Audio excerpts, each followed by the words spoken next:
Hello everyone, स्वागत है आपका ब्लेंडर बिगिनर्स कोर्स में। तो हम स्टार्ट करने वाले हैं पार्ट 2 को, जिसमें हम बताएंगे ऑब्जेक्ट सिलेक्शन और गिज़मो के बारे में। तो चलिए स्टार्ट करते हैं बेसिक से। और दोस्तों, इससे पहले अगर आपने इस कोर्स का पार्ट 1 देख रखा है तो आपको पता होना चाहिए बेसिक व्यू पोर्ट और बेसिक नेविगेशन के बारे में, जो कि मैंने पार्ट 1 में सब कुछ बता रखा है। जैसे आपको पता होना चाहिए कि नीचे हमारे पास क्या क्या इन्फॉर्मेशन शो होती है स्टेटस बार में, और ऊपर टूल बार में हमें क्या क्या मेनूज़ होते हैं, क्या क्या वर्क स्पेसेस होते हैं, और सीन और व्यू लेयर्स कहाँ पे होती हैं। और दोस्तों, आपको पता होना चाहिए कि यहाँ पे व्यू पोर्ट में हमारे पास क्या क्या एरियाज़ अवेलेबल होते हैं। जैसे ये हमारे पास 3D व्यू पोर्ट है, ये हमारे पास आउटलाइनर पैनल है, ये हमारे पास प्रॉपर्टीज़ पैनल है।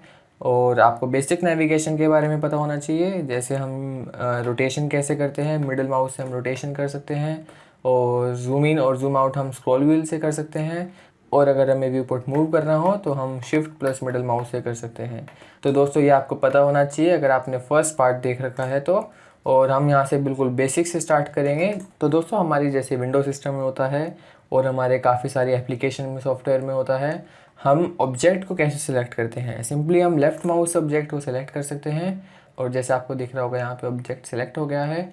हम लाइट को सिलेक्ट कर सकते हैं, ये हमारे पास लाइट सिलेक्ट हो गई है। कैमरे को भी इसी तरह से सिलेक्ट कर सकते हैं। तो बेसिकली हम लेफ़्ट माउस क्लिक से किसी भी ऑब्जेक्ट को सिलेक्ट कर सकते हैं। और अगर आपको डी सेलेक्ट करना हो तो आप व्यू पोर्ट में जितना ये एम्प्टी स्पेस है इसमें आप क्लिक कर सकते हैं, तो हमारे पास डी सेलेक्ट हो गया है। तो इसी तरह से आप डी सेलेक्ट किसी भी यहाँ पे एम्प्टी स्पेस में दबा के कर सकते हैं। और दोस्तों, हमारे पास कई ऑप्शन है यहाँ पे सिलेक्ट करने के, ऑब्जेक्ट सिलेक्ट करने के। ये हमारे पास यहाँ पे ऑप्शन है सारे, तो आप इसको होल्ड कर सकते हैं। तो हमारे पास ये सारे ऑप्शन दिख रहे होंगे आपको। हमारे पास ट्विक ऑप्शन है, सिलेक्ट बॉक्स ऑप्शन है, सिलेक्ट सर्कल ऑप्शन है, और सिलेक्ट लेस ऑप्शन है।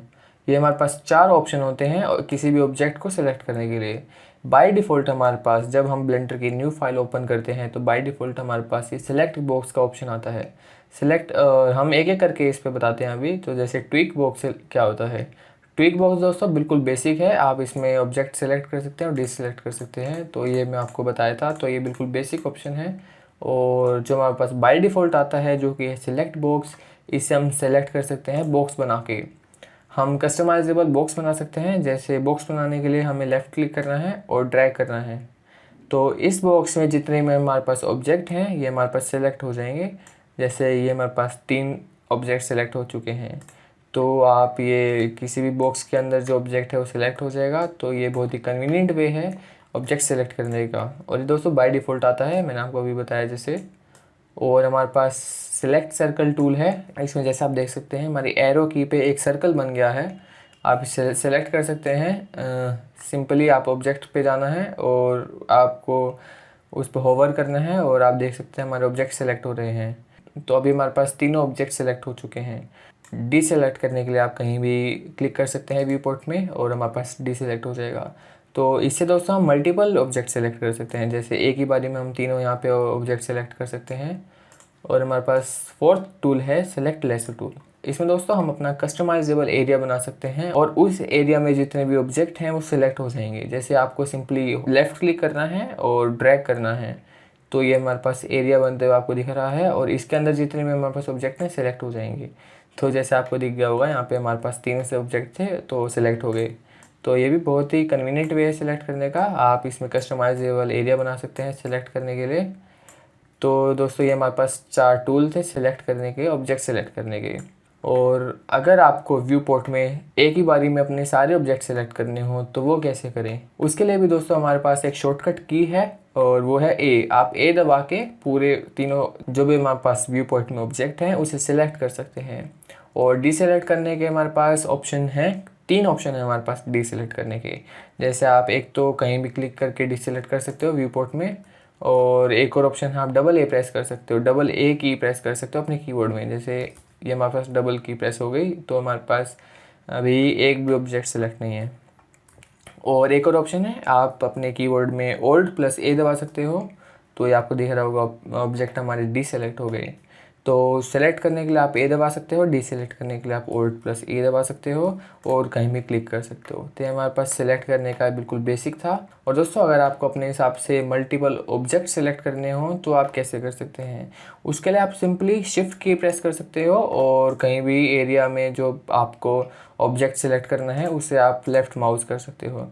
तो आप देख सकते हैं हमारे पास मल्टीपल ऑब्जेक्ट सेलेक्ट हो गए। तो दोस्तों आप देख सकते हैं हमारे पास यहाँ पे मल्टीपल क्यूब्स हैं और आप सिंपली शिफ्ट दबा सकते हो और जो भी आपको क्यूब चाहिए उसे आप सिलेक्ट कर सकते हो। तो ये भी बहुत कन्वीनियंट वे है मल्टीपल ऑब्जेक्ट सेलेक्ट करने का। ये आप सिंपली शिफ्ट दबा के लेफ़्ट क्लिक दबा के सिलेक्ट कर सकते हो अपने जितने भी आपको क्यूब्स चाहिए, ऑब्जेक्ट सेलेक्ट करने हैं। तो ये था दोस्तों हमारे पास बिल्कुल बेसिक। आपको अभी पता चल गया होगा कि व्यू पोर्ट में हमारे पास जितने भी ऑब्जेक्ट होते हैं उसको हम सेलेक्ट कैसे करते हैं। तो अभी हम बात करेंगे गिज़मोस के बारे में और कुछ और टूल्स के बारे में। और जो आपको यहाँ पे दिख रहे होंगे कि यहाँ पे हमारे पास 4 और टूल्स हैं और यहाँ पे हमारे पास एक गिज़मो है, जिसमें हमें दिख रहा होगा कि यहाँ पे एक ब्लू कलर की लाइन है, एक ग्रीन कलर की लाइन है और एक रेड कलर की लाइन है। तो दोस्तों ये क्या होते हैं, आपने अभी तक नोटिस किया होगा कि हम जब रोटेट करते हैं तो हमारा ये गिज़मो भी रोटेट हो रहा है। जैसे आप ऊपर देख सकते हैं ये हमारे पास गिज़मो भी रोटेट होता हुआ। और ये क्या होता है दोस्तों, ये बेसिकली हमारे पास रोटेशन का ही काम करता है। जैसे हम यहाँ पे मिडल माउस दबा के रोटेट कर रहे हैं और हम यहाँ पे लेफ़्ट क्लिक करके और इस एरिया को हमारे पास जो भी व्यू पोर्ट है उसको रोटेट कर सकते हैं। तो ये उनके लिए काफ़ी सही है जिनके पास माउस अवेलेबल नहीं होता। और बाकी आप मिडल माउस से भी कर सकते हो जैसे हमने पार्ट 1 में बताया था। तो ये भी माउस से करने का दोस्तों हमारे पास कन्वीनियंट है रोटेट करने का व्यू पोर्ट, और आप इससे भी कर सकते हैं। ये गिज़मो है। और दोस्तों इसमें अगर आप ये आपको लाइन दिख रहे होंगे इस पर आप सिंपली क्लिक करके उस एक्सिस पे आ सकते हैं। जैसे यहाँ पे मैं Z पे क्लिक कर रहा हूँ, ये हमारे पास Z ब्लू है और ग्रीन हमारे पास Y है और रेड हमारे पास X है। तो हमारे पास 3 कलर्स हैं एक्सिस के हिसाब से। तो हम क्लिक करते हैं Z एक्सिस पे, तो देख सकते हैं दोस्तों ये हमारे पास पूरे Z एक्सिस में हमारे पास इंक्लाइंड हो गया है हमारे पास व्यू पोर्ट। और नीचे Y, अगर हम Y पे क्लिक करें तो यहाँ पर Y पे इंक्लाइंड हो चुका है और X पे क्लिक करें तो ये X पे इंक्लाइंड हो चुका है। मतलब हम बिल्कुल X के जो हमारे पास एक्सिस है उसके बिल्कुल उसमें अलाइन हो चुके हैं, बिल्कुल उसी में हो चुके हैं। जैसे आपको दिख रहा होगा ये हमारे पास ग्रीन लाइन है, ये हमारे पास ग्रीन लाइन क्या होती है Y एक्सिस, और ब्लू लाइन होती है Z एक्सिस। और Z लाइन आपको नहीं दिख रही क्योंकि हम Z लाइन पे तो अब ऑलरेडी अलाइन है ही, और ये हमारे पास ब्लू पे हम अलाइंड हो गया अब। तो ये भी एक एक्सिस पे आने का एक वे है। और दोस्तों ब्लेंडर एक 3D सॉफ्टवेयर होता है तो इसलिए हमारे पास इसमें 3 डायमेंशन हैं। 3 डायमेंशन मतलब X Y Z 3 डायमेंशन हमारे पास हैं। तो जितने भी हमारे पास 2D सॉफ्टवेयर होते हैं जैसे आफ्टर इफेक्ट्स एक 2D सॉफ्टवेयर है, उसमें हमारे पास 2 एक्सिस होते हैं X और Y एक्सिस, उसमें हमारे पास तीसरा एक्सिस नहीं होता। पर ब्लेंडर में होता है क्योंकि ब्लेंडर एक 3D सॉफ्टवेयर है और 3D मतलब 3 डायमेंशंस X Y Z। तो ये बिल्कुल बेसिक में आपको पता होना चाहिए कि 3 डायमेंशंस होते क्या हैं। और दोस्तों यहाँ पे नीचे आपको ये दिख रहे होंगे 4 टूल। ये 4 टूल हैं हमारे पास, बिल्कुल बेसिक टूल हैं। इसके बारे में हम जल्दी से बता देते हैं। ये आपको एक टूल दिख रहा होगा यहाँ पे जिसमें एक मैग्नीफाइंग ग्लास बना हुआ है और जिसके अंदर प्लस का साइन बना हुआ है। इसमें दोस्तों आप जूम इन और जूम आउट कर सकते हैं। जैसे इसको आप क्लिक कीजिए और फिर ड्रैग कीजिए तो आप देख सकते हैं जूम इन और जूम आउट हो रहा है।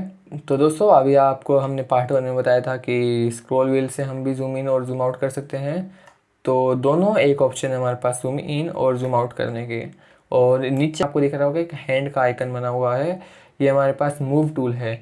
इसमें आप मूव कर सकते हैं अपने व्यू पोर्ट में कहीं भी। तो आप दिख रहा होगा आपको कि व्यू हमारे पास मूव हो रहा है।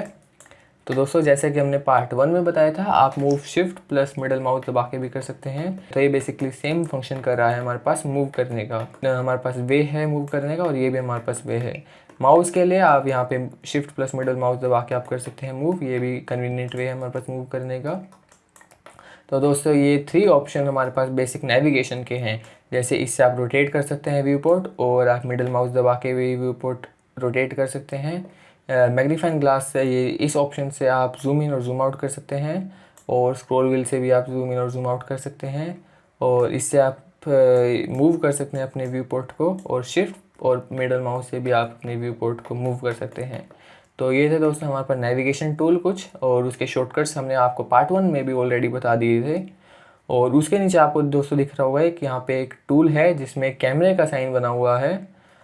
इसको आप क्लिक करते हैं तो आप कैमरा व्यू में आ जाते हैं। तो दोस्तों ये हमारे पास कैमरा व्यू है और इससे वापस जाने के लिए आप सिंपली रोटेट कर सकते हैं, तो आप वापस चले जाएंगे। तो दोस्तों हम जैसे आपको दिख रहा होगा कैमरा हमारे पास ये है, ये आपको दिख रहा होगा ये हमारे पास कैमरा है। तो अगर हम ये दबाते हैं तो बिल्कुल हम कैमरे की व्यू में आ जाते हैं। दोस्तों जैसे कि आपको दिख रहा होगा ये अभी हम कैमरे के व्यू में हैं। और कैमरा मतलब दोस्तों सिंपली क्या होता है कि जो भी हमारे पास आउटपुट होता है, जो भी हम यहाँ पे रेंडर करते हैं, वो जो आउटपुट हम रेंडर करते हैं वो सिंपली इस कैमरे के जो एरिया में, जैसे आपको दिख रहा होगा ये जितना भी कैमरे का एरिया है, सिर्फ यही हमारे पास आउटपुट होता है। ये बाहर का जो एरिया है ये हमारे पास आउटपुट नहीं होता। तो इसका एग्जांपल लेने के लिए दोस्तों मैं आपको बता देता हूँ। जैसे दोस्तों मान लो आप एक फ़ोटो ले रहे हैं, एक सीन की फ़ोटो ले रहे हैं, तो उस सीन में जो आपके पास साइड वाले ऑब्जेक्ट होते हैं, साइड की जितनी भी सीनरी होती है, वो आपका कैमरा कैप्चर नहीं करता। आपका कैमरा क्या कैप्चर करता है, जो आप जिस चीज़ पे आप फोकस करते हैं। तो दोस्तों जैसे आप किसी ऑब्जेक्ट पे फोकस करते हैं तो आपका कैमरा सिर्फ उसी ऑब्जेक्ट को कैप्चर करता है और बाकी की सीनरी को कैप्चर नहीं करता। तो दोस्तों इसी तरह से ही ब्लेंडर में जिस ऑब्जेक्ट पे आप कैप्चर करते हैं वही हमारे पास आउटपुट आता है। तो दोस्तों जैसे कि आपको दिख रहा होगा इस केस में हमारे पास आउटपुट वही क्यूब आया है जो हमारे पास कैमरा कैप्चर कर रहा था। तो दोस्तों जब हमारे पास एनिमेशन होती है और मोशन होते हैं और चाहे सिंगल इमेज भी होती है, वो इसी तरह से हमारे पास जो आउटपुट आता है वो कैमरे से ही आउटपुट आता है। कैमरे के बारे में हम डेप्थ में जाएंगे क्योंकि इसका ये एक ब्रॉड कॉन्सेप्ट है ब्लेंडर का, और इसकी हम अलग से प्लेलिस्ट बनाएंगे। अभी के लिए बिगिनर के लिए आपको क्या जानने की ज़रूरत है कि कैमरा में जो जितना भी एरिया होता है सिर्फ यही हमारा आउटपुट होता है, बाकी की जो सीनरी होती है वो हमारे पास आउटपुट नहीं होता। ये बेसिकली रियल कैमरे की जैसे है, जो आपका ऑब्जेक्ट जो आपका कैमरा फोकस करेगा वही आपका आउटपुट आएगा। और दोस्तों उसके नीचे आपको एक और ऑप्शन दिख रहा होगा, यहाँ पे एक ग्रिड सा बना हुआ है और इसको आप क्लिक कर सकते हैं। तो ये अभी हम दोस्तों ये बेसिकली क्या करता है, ये एक हमारा व्यू बदलता है। अभी हम ऑर्थोग्राफिक व्यू में हैं और अभी हम प्रोस्पेक्टिव व्यू में हैं। इसको डेफिनेशन और वर्बली समझना थोड़ा मुश्किल है, तो सीधा मैं आपको एग्जांपल से बता देता हूँ कि ये काम क्या करता है। तो दोस्तों जैसे कि आपको इसमें दिख रहा होगा यहाँ पे हमारे पास मल्टीपल अब क्यूब्स हैं। तो आप देख सकते हैं दोस्तों ये बिल्कुल रियल लाइफ की तरह है। ये हमारे पास पहला क्यूब बड़ा दिख रहा है और लास्ट वाला क्यूब छोटा दिख रहा है। जो हमारे पास नियरेस्ट क्यूब है वो हमें बड़ा दिखेगा और जो फर्दर मोस्ट क्यूब है वो हमें छोटा दिखेगा। पर ऑर्थोग्राफिक व्यू में क्या होता है दोस्तों, आप देख सकते होंगे सभी क्यूब एक जैसे दिख रहे हैं। इसमें कोई रियल लाइफ के लॉज काम नहीं कर रहे। जैसे ये जैसा आपको दिख रहा होगा ये हमारे पास पहला क्यूब है, ये भी उतने साइज़ का दिख रहा है, और वो हमारे पास लास्ट क्यूब है वो भी उतने साइज़ का दिख रहा है। जो डिस्टेंस हमारे पास लॉज होते हैं रियल लाइफ के वो काम करने लग जाते हैं। ऑर्थोग्राफिक में डिस्टेंस लोग कुछ काम नहीं करते, सारे ऑब्जेक्ट हमें और सारे सीन हमें एक ही जैसे दिखता है। तो ये है कि जब हमारे पास ये प्लेन पूरा कवर कर देता है इस आइकन को, तो इसका मतलब है ये हमारे पास ऑर्थोग्राफिक व्यू है। और जब यहाँ पे बिल्कुल बेंड हो जाता है हमारे पास प्लेन, तो ये हमारे पास पर्सपेक्टिव व्यू है। तो दोस्तों हमने आज की वीडियो में सीखा बेसिक ऑब्जेक्ट सिलेक्शन और बेसिक गिज्मो। जैसे हमने देखा ऑब्जेक्ट सिलेक्शन के हमारे पास कितने वेज होते हैं, हमारे पास टोटल 4 वेज होते हैं ऑब्जेक्ट सिलेक्शन करने के। और हमने देखा कि डीसेलेक्ट करने के कितने वेज होते हैं और सिलेक्ट ऑल करने के कितने वेज होते हैं, ये हमने इस वीडियो में सीखा। हमने यहाँ पे गिज्मो के बारे में सीखा कि गिज्मो कैसे ऑपरेट होता है। हमने जूम इन और जूम आउट के बारे में सीखा। हमने मूव टूल के बारे में सीखा। हमने कैमरे के बारे में बेसिक तरह से सीखा। और हमने ऑर्थोग्राफिक और पर्सपेक्टिव व्यू के बारे में सीखा। तो दोस्तों आज की वीडियो में हम इतना ही करेंगे और अगली वीडियो में हम सीखेंगे ट्रांसफॉर्मेशन के बारे में, कि हम किसी भी ऑब्जेक्ट को ट्रांसफॉर्मेशन कैसे करते हैं, और बिल्कुल ही बेसिक से रहेगा वो भी। तो हम मिलते हैं पार्ट 2 में। इतने आप इसको प्रैक्टिस कर सकते हैं। Thank you.